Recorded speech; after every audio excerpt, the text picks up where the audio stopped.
ইসলামী আন্দোলন বাংলাদেশ বরগুনা জেলা শাখার দ্বিবার্ষিক সম্মেলন অনুষ্ঠিত। মাওলানা আব্দুল মোতালেব প্রতিবেদক, রিপোর্টার, বাংলা টিভি, বরগুনা থেকে তথ্য ভিডিওচিত্রে। ইসলামী আন্দোলন বাংলাদেশ বরগুনা দ্বিবার্ষিক সম্মেলন অনুষ্ঠিত হয়েছে। বরগুনা শহরের উপকণ্ঠে আবুল হোসেন ঈদগাহ মাঠে অনুষ্ঠিত সম্মেলনে প্রধান অতিথি হিসেবে উপস্থিত থেকে বক্তব্য রাখেন ইসলামী আন্দোলন বাংলাদেশ কেন্দ্রীয় আমির সৈয়দ রেজাউল করিম পীর সাহেব চরমনাই। অন্যান্যদের মধ্যে বক্তব্য রাখেন মাওলানা মোহাম্মদ ওয়ালিউল্লাহ প্রমুখ। সম্মেলনে জেলার শত শত নেতাকর্মী উপস্থিত ছিলেন।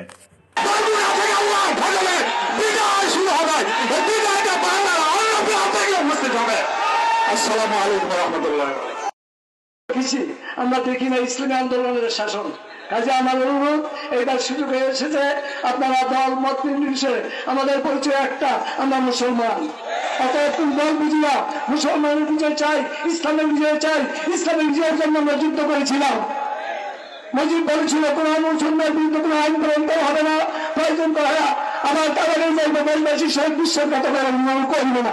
কিন্তু সেই ৭২ আমার সংবিধানকে ধ্বংস করা আমাদের ইসলামকে চিরতরের জন্য বিদায় করে দিয়েছে, আমাদেরকে জঙ্গিমা রয়েছে। আমি মুক্তিযুদ্ধ আমাকে বলে রাজাকার, কাজে রাজাকার হিসেবে এই রাজাকার হলটা হলে স্বৈরাচারকে পড়াইছে, এই সুযোগ আমরা পেয়েছে।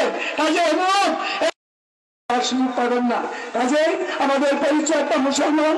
আমরা বিএনপি দেখেছি, আওয়ামী লীগ দেখেছি, সব ধরনের ক্ষমতা কিন্তু দেখেছি, কিন্তু দেখি না ইসলামী আন্দোলনের ক্ষমতা। তো কাজে অনুরোধ, একবার দিয়ে দেখেন, আপনারা পরীক্ষিত আজ পর্যন্ত ইসলামী আন্দোলনের কোনো কলঙ্ক না, সব ধরে আছে। ছেলেরা কি করছে সব আমাদের জানা যায়, চুরি ডাকাতি বদমাশি কোনো কিছু অভাব নাই। কাজে আমরা একটাই দেখতে চাই যে কল্যাণমূলক রাষ্ট্র যদি পাইতে চান, সব এক হয়ে আগামী নির্বাচনে চরমনাই পিসাবকে হাত পাখার নয় ভোট দেওয়া সংসদে নেওয়ার জন্য বিশেষভাবে অনুরোধ করছি। অন্যথায় এই জাতি যে ভুল করবে, এইগুলো এখানে সরকার সারা জীবন দিতে পারবে না।